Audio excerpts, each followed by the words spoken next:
Hi, everyone, and welcome to Taking Up Space with Jordan. I'm your host, Jordan. I started this podcast as a way to inspire women to go after their dream lives without guilt and no hesitation.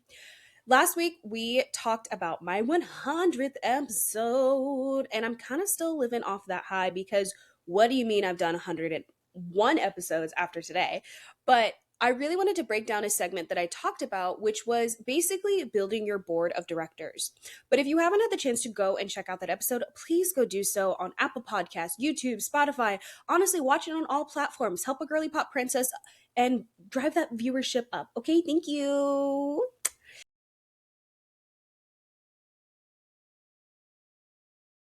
So, to get into our segment of a moment of joy, I started the moment of joy segment honestly really early on in the podcast, but then I stopped doing it. But honestly, there is so much darkness in this world, and I think a lot of us need to get back into the practice of just finding one moment from this past week, no matter how shitty your week was, and focusing on a little bit of gratitude and a little bit of joy. So this week, I was really struggling with just feeling very isolated. The week prior, my dogs had been very sick.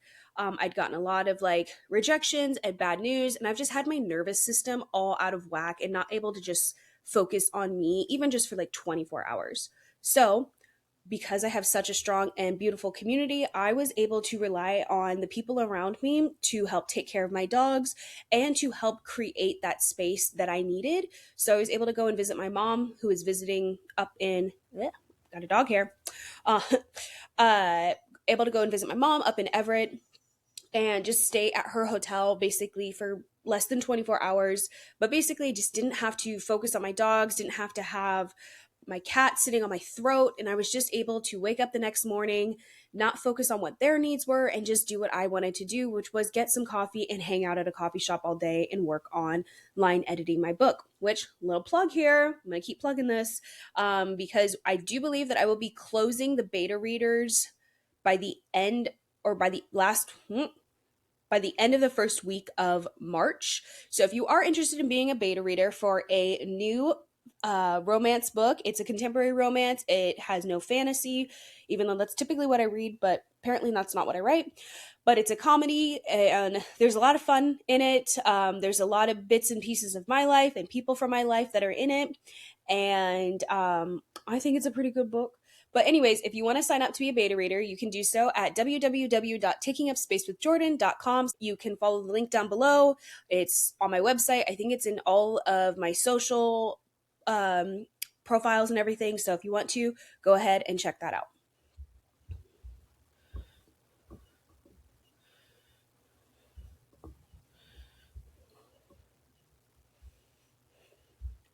And I'm really excited because I promise the book will be done very, very soon. And I wouldn't have gotten this far without my own board of directors. So let's go ahead and talk about it.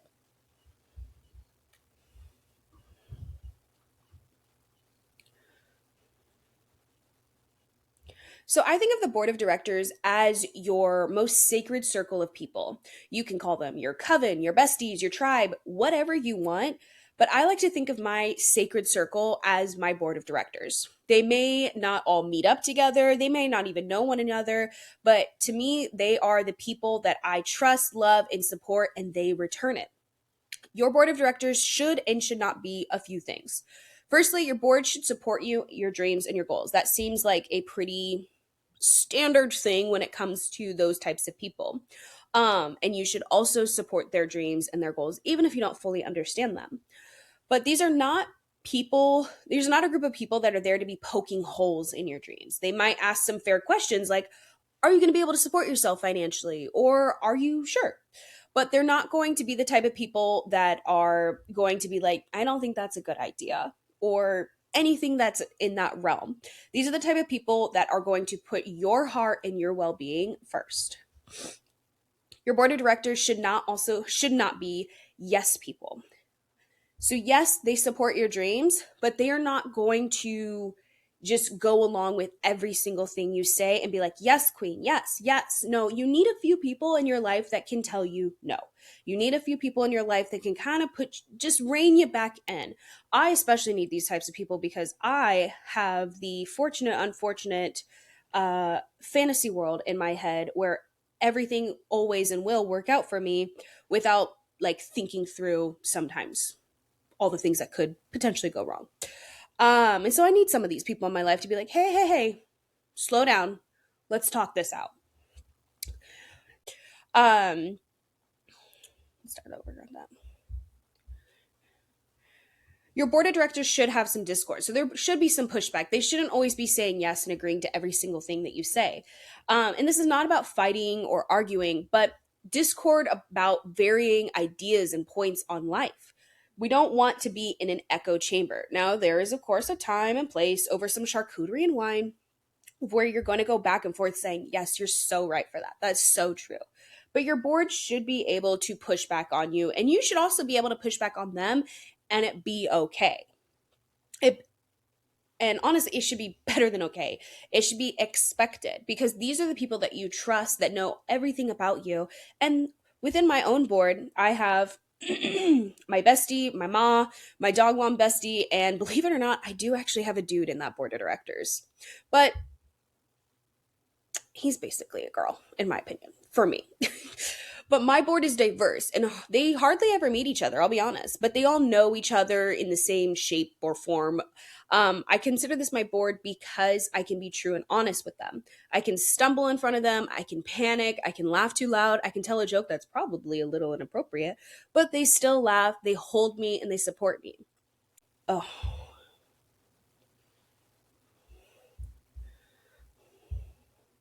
when you look at your own board of directors, I want you to think about what do you feel when you are with them individually. It does not need to be the same, but three things should be present: trust, respect, and honesty. You should be able to trust each other with your truths and your dreams. You should be able to respect each other's boundaries, and you should be able to be honest about feelings, about being hurt, about boundaries being crossed, or disagreements about an action or choice. If those three things are not present, well, it might be time to do what I call an audit.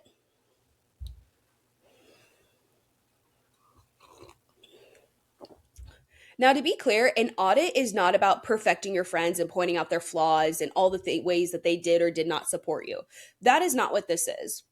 No, an audit is about you looking at the relationships in your life and seeing why there may be some friction, some tension.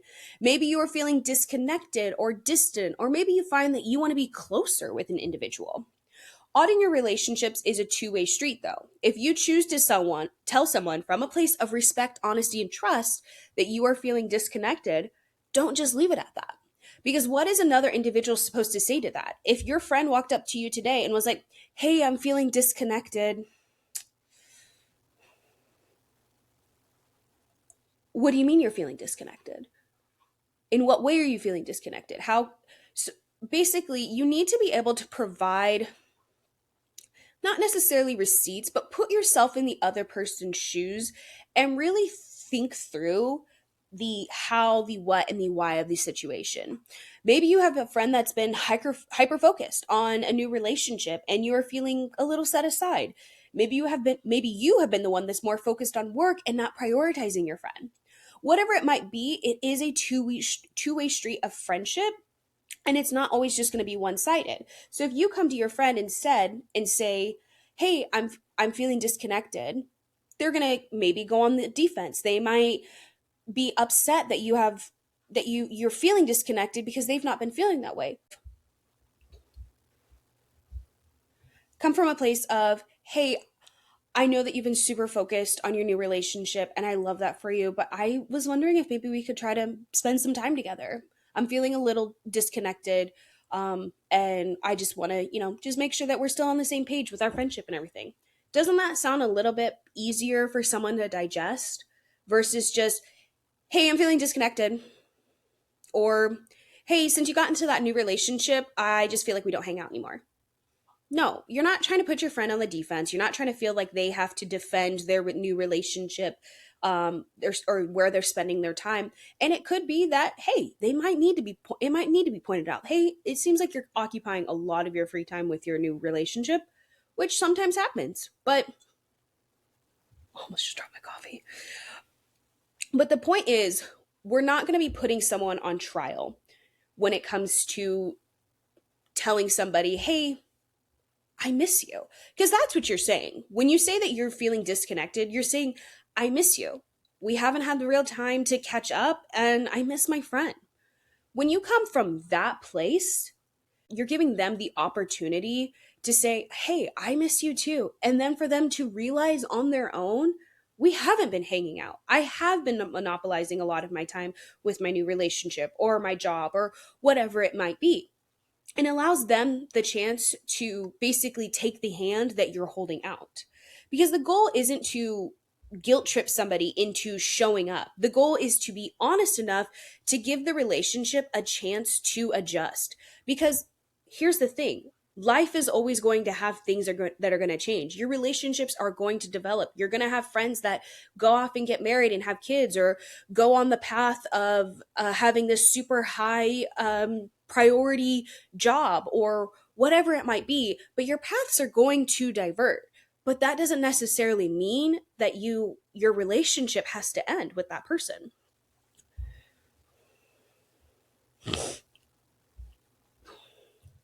But all this is to say is a relationship audit, to be so clear, is not a performance review. It's not like you're the boss and everyone is failing. It's actually a mirror. Sometimes the audit is going to reveal a few things. Maybe you're craving deeper friendships that you haven't been having. Maybe you're outgrowing certain dynamics.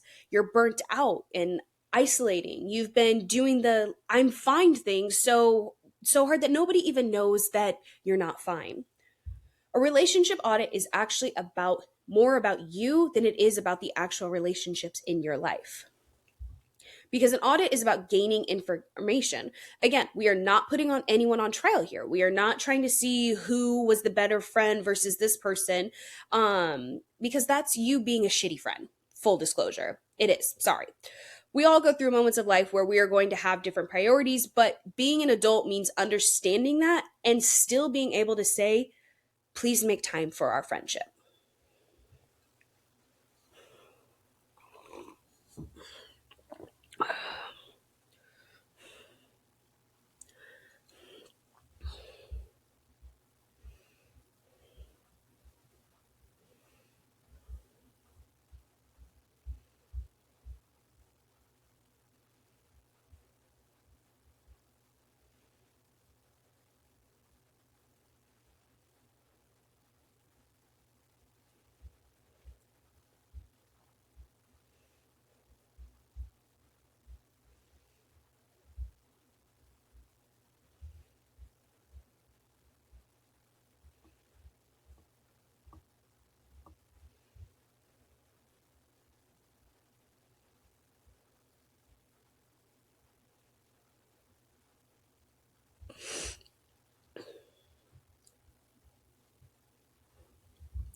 So here's the next part that I want to talk about, which is board seats are earned, they're not given.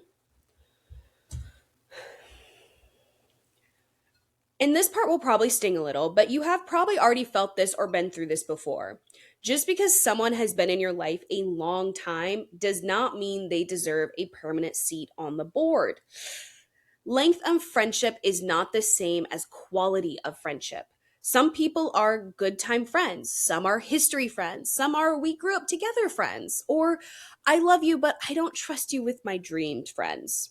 And that doesn't mean they're bad people. We all have these types of friendships. They are good for a coffee meetup, but you don't want to go on a weekend trip with them. And that's okay. We need diversity in general of our types of friends.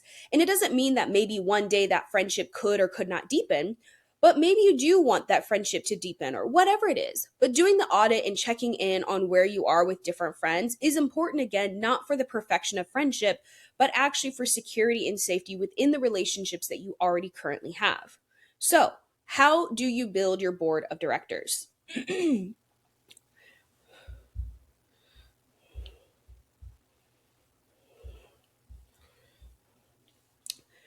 Well, first off, you're going to come from a place of not trying to change or fit somebody into this category or whatever of a type of friend that they are, because your friendships should be, your especially this inner circle, they should be well rounded. They should be, well established people in your life. And you're not trying to change them or perfect them. There's a reason that they are your friends and that you guys have such a deep relationship now.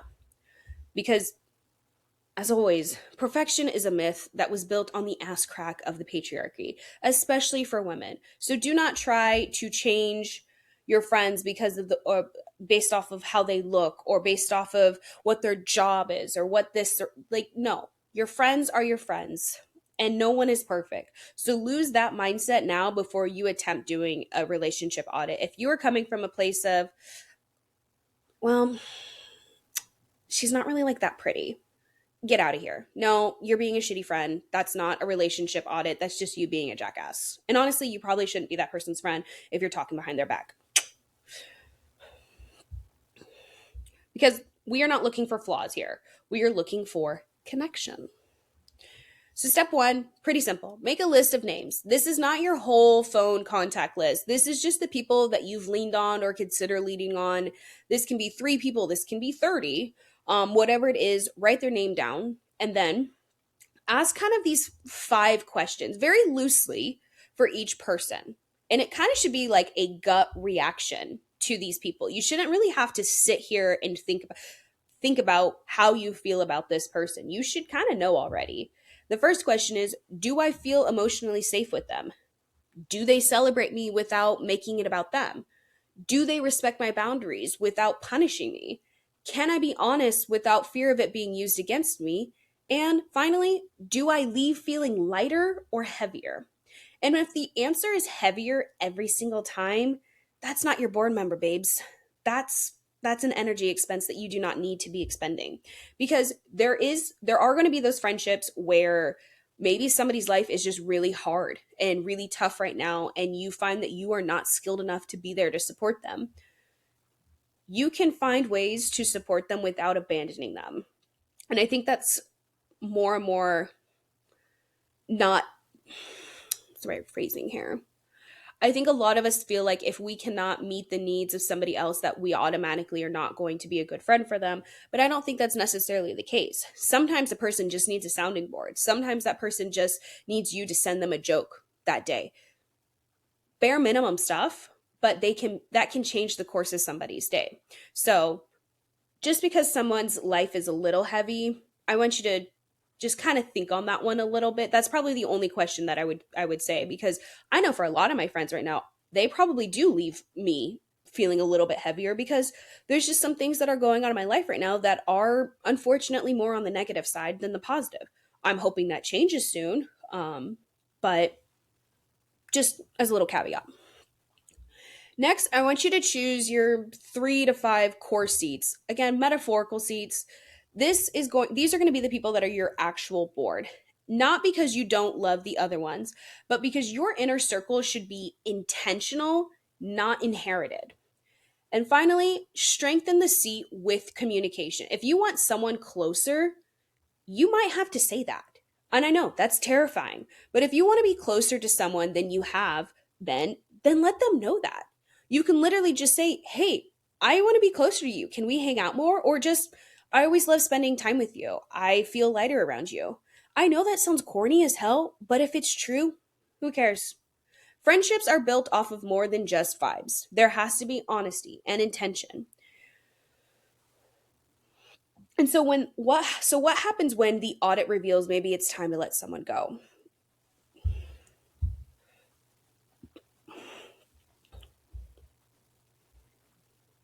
Do you want to be a total bitch to that person?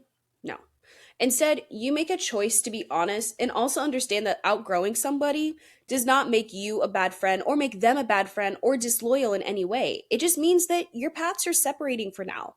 Maybe that person was just meant to be in your life for that period or that chapter of your life, but now you're too disconnected.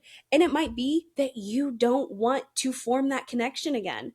And that's okay. I think a lot of the times we hang on to people in our life because we're too afraid to either have the hard conversation or we don't want to seem rude. But why keep somebody around and why create this illusion of friendship if it's not truly there? Because you are allowed to change. They are allowed to change. You both are allowed to need different things now. So when it is time to let someone go, it's not about not answering their text messages anymore. It's not about declining every single one of their invites going forward. No, it's instead you can be honest and say something, or you can just slowly over time let the natural erosion happen. Maybe you see each other once a year for coffee, you laugh, you smile, you exchange stories, and then you go on with your day. And that's okay to do. We need to let go of the myth that we have to have these thousands of deep connections in life because we don't. If you have your people, your coven, your board, your tribe, then it's okay to go out in the world and have other connections that maybe aren't as deep. That doesn't make them any less valuable. It just means that if that other person is showing judgment towards your goals or dreams, you don't have to value their opinion as much that as you would the people that you actually truly and deeply trust. So today, I want you to take one thing with you, which is your dream life requires you to have dream life relationships. Not perfect people, but safe people. Not just yes people, but real people. Not people who love the version of you that stays convenient, but people who love the version of you that's constantly evolving. Your people should make you laugh. You should be able to cry and be able to be able to be seen and see with them in return. If you don't have that right now, that doesn't mean something is wrong with you. It just means that you have the opportunity to build it.